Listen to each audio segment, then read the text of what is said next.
ドントコイス。どうも皆さんこんにちは。今回紹介する作品は日暮らしの泣く頃に。10月からリメイク版ということで作が綺麗になって帰ってくる。パチンコやネット上でも見たことある人結構多いんじゃないですか。このアニメは毎年人が死ぬという謎編とそれに対する解決策として解決編、この2つのミステリー要素が詰まった作品になります。今回この動画では出題編の3つを紹介し、次の動画で回答編の方を紹介するので、もし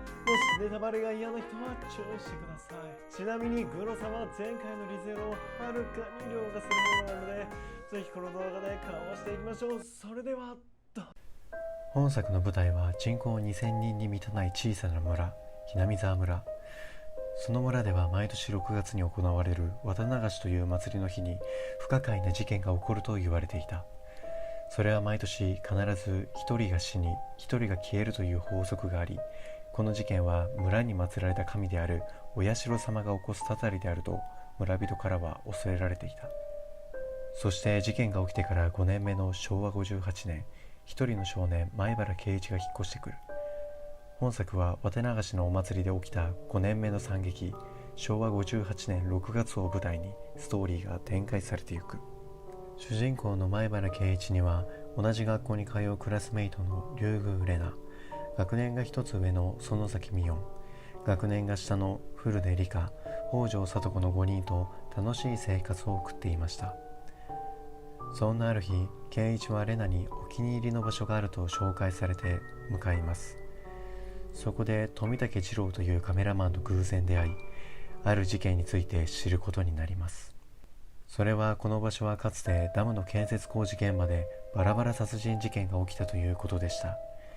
圭一はさりげなくレナたちに話を聞きますが、皆知らないと圭一ははぐらかされてしまいます。このシーンひどいですよね。みんな知らないんだったら知らないって言えばいいのに、圭一のことをはぐらかして一人ぼっちにするんでしょ。それは疑いの念を持っちゃいますよね。このキャラうざいかな。綿流しの当日、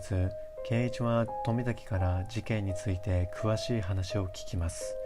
それは綿流しの晩にお社様のたたりと呼ばれる不可解な事件が起こるということでした。バラバラ殺人事件は4年前に起きた事件で、それを機に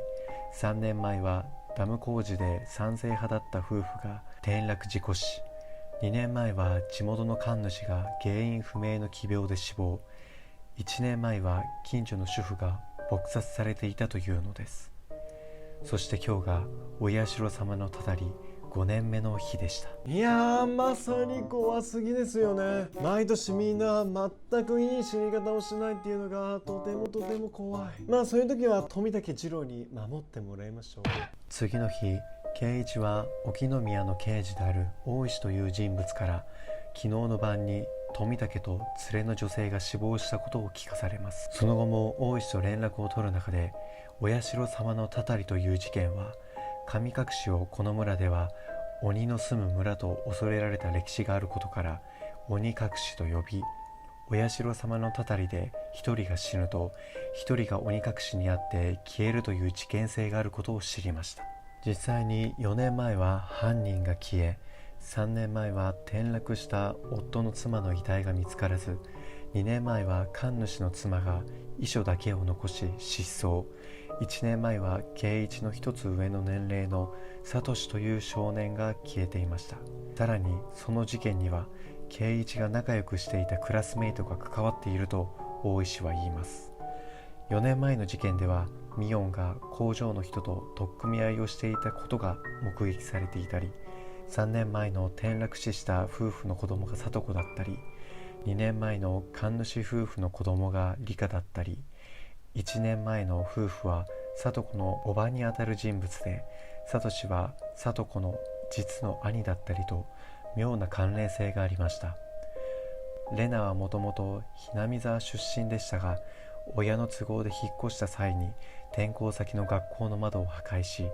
お社様のたたりという単語をつぶやいていたとのことでした。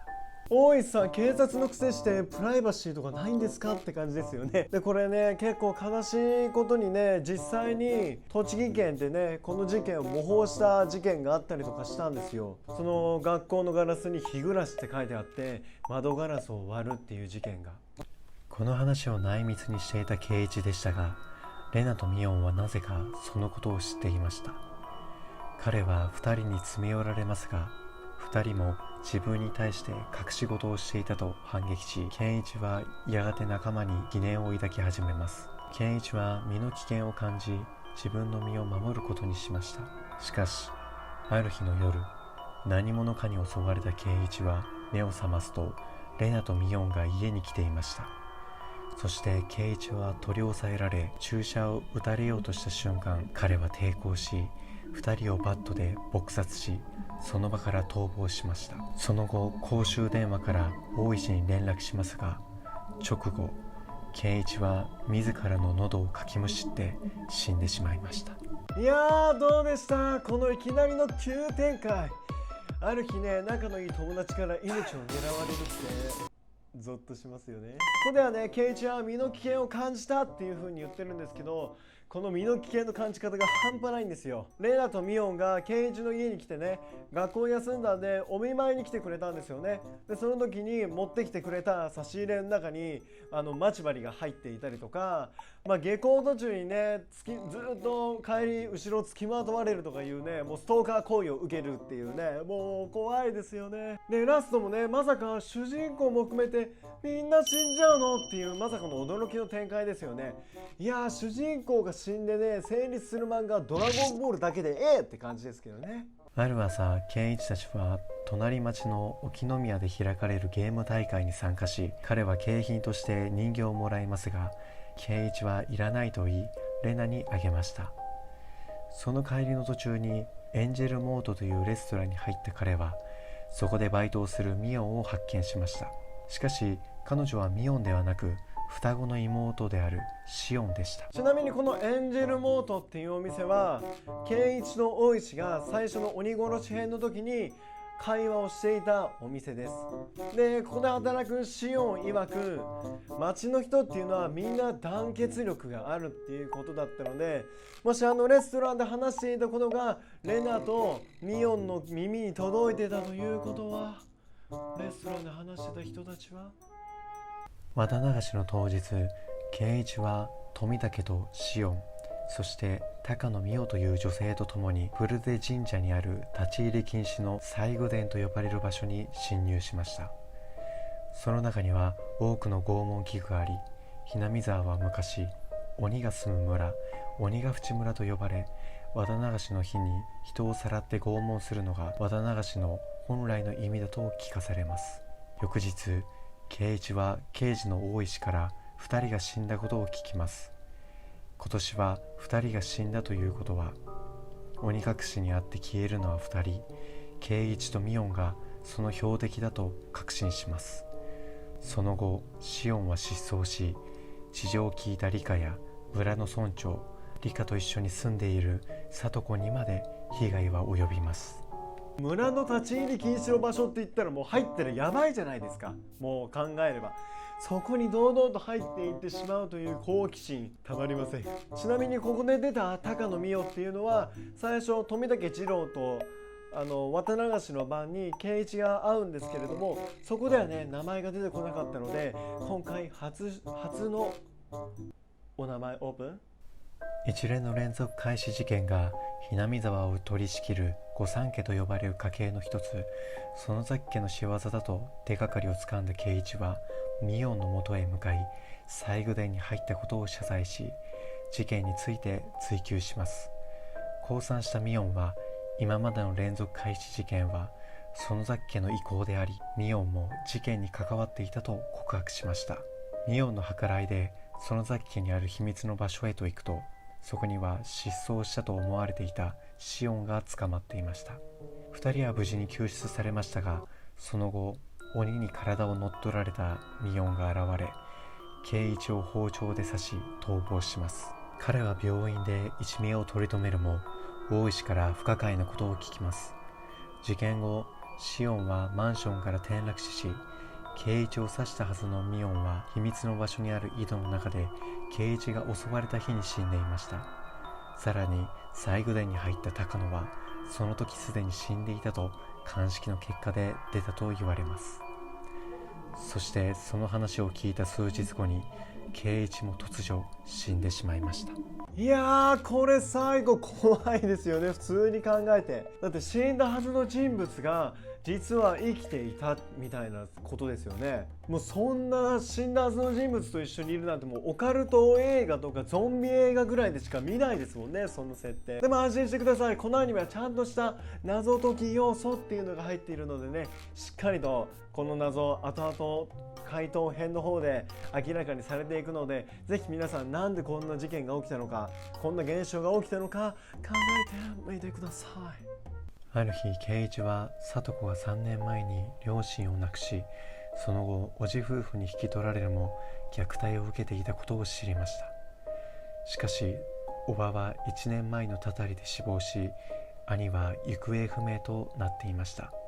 聡子は理香も2年前に両親を亡くしたという同じ境遇から2人で暮らしていました。しかし突如叔父が現れ、聡子と一緒に暮らすことになりました。聡子は学校にも行かず、